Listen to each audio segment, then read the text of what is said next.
नमस्कार। आज बात करते हैं इंडियन मार्केट की उस जबरदस्त रिकवरी की जो हमें 18 फरवरी को देखने को मिली। मतलब एक हैरान कर देने वाला दिन था। चलिए इसका जरा गहराई से विश्लेषण करते हैं। तो सवाल यही उठता है कि आखिर ऐसा हुआ क्या? जो बाजार सुबह 280 पॉइंट नीचे था, वो क्लोजिंग तक 283 पॉइंट ऊपर कैसे चला गया? ये एक जबरदस्त कमबैक था। चलिए इस पूरी पहेली को सुलझाने की कोशिश करते हैं। तो चलिए सबसे पहले उस दिन के पूरे एक्शन को समझते हैं। शुरुआत तो सच कहूं काफी कमजोर हुई थी। ऐसा लग रहा था कि एक और दिन गिरावट का होगा। लेकिन सेकंड हाफ में अरे पूरी की पूरी पिक्चर ही बदल गई। सेंसेक्स हो या निफ्टी, दोनों ने ही एक कमाल की वापसी की। हाँ, तो ये देखिए, ये नंबर्स उस दिन की पूरी कहानी बता देते हैं। इससे कहते हैं एक परफेक्ट यू टर्न। सुबह का हाल देखिए, सेंसेक्स 280 पॉइंट डाउन और निफ्टी 25,650 के भी नीचे। लेकिन शाम होते होते सेंसेक्स 283 पॉइंट की बढ़त के साथ हरे निशान में बंद हुआ और निफ्टी भी 25,819 पर। मतलब अगर आप लो से हाई तक देखें तो ये लगभग 600 पॉइंट्स की एक शानदार रिकवरी थी। तो अब सवाल है कि ये हुआ कैसे? इस रिकवरी के पीछे का सबसे बड़ा हीरो कौन था? वो थे बड़े खिलाड़ी, यानी हमारे इंस्टीट्यूशनल इन्वेस्टर्स। चलिए देखते हैं कि उनके पैसे ने बाजार का मूड कैसे पलट दिया। एनएससी की डेटा को देखें तो एक दिलचस्प बात सामने आती है। फॉरेन इंस्टीट्यूशनल इन्वेस्टर्स यानी एफआईआईज जो पिछले 2 दिनों से लगातार बेच रहे थे, उन्होंने अचानक से यू टर्न लिया और नेट 95 करोड़ रुपए की खरीदारी कर डाली।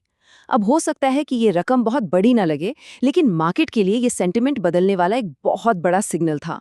और सिर्फ एफआईआईज ही नहीं, हमारे डोमेस्टिक इंस्टीट्यूशनल इन्वेस्टर्स यानी डीआईआईज तो पहले से ही मैदान में डटे हुए थे। ये उनका लगातार चौथा दिन था खरीदारी का और उन्होंने 187 करोड़ रुपए का नेट इन्वेस्टमेंट किया। इस वजह से मार्केट को नीचे के लेवल पर एक बहुत मजबूत सपोर्ट मिला। ये देखिए, यही है वो कंबाइंड पावर। जब एफआईआई और डीआईआई दोनों एक साथ एक ही दिशा में चलते हैं ना, तो मार्केट पर उसका असर दिखना लाजमी है। इन दोनों की खरीदारी ने न सिर्फ मार्केट को गिरने से बचाया, बल्कि उसे ऊपर भी खींचा।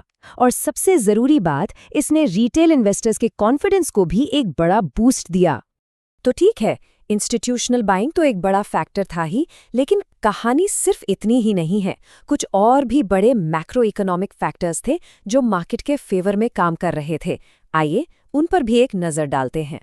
तो मोटे तौर पर 3 बड़ी वजह थी। पहली, वैल्यू बाइंग।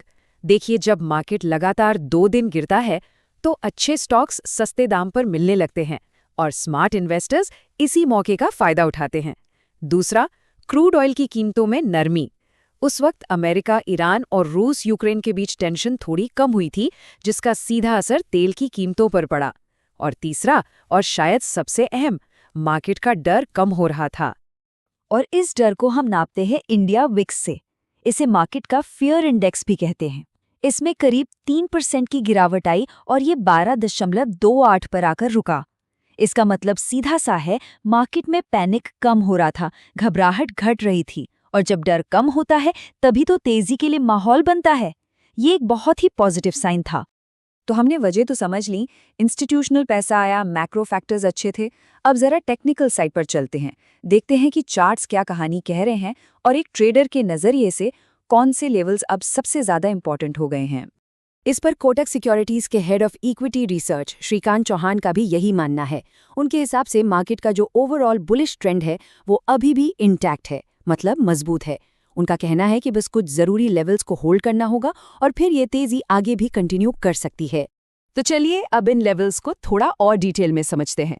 देखिए, निफ्टी के लिए 25,600 एक बहुत ही क्रूशियल सपोर्ट है और उसके ठीक नीचे 25,500 एक बड़ा बेस है।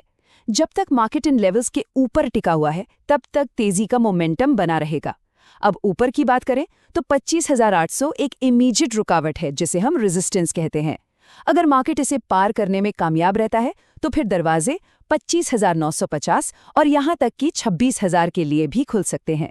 और हाँ, ट्रेडर्स के लिए रिस्क मैनेजमेंट के हिसाब से 25,500 का लेवल एक लक्ष्मण रेखा की तरह है। तो आखिर में सवाल यही है, जिस तरह से मार्केट ने अपने इंपॉर्टेंट सपोर्ट लेवल्स को डिफेंड किया है, जिस तरह की वापसी दिखाई है, क्या ये इस बात का इशारा है कि बाजार अब 26,000 के उस साइकोलॉजिकल लेवल को टेस्ट करने के लिए पूरी तरह से तैयार है?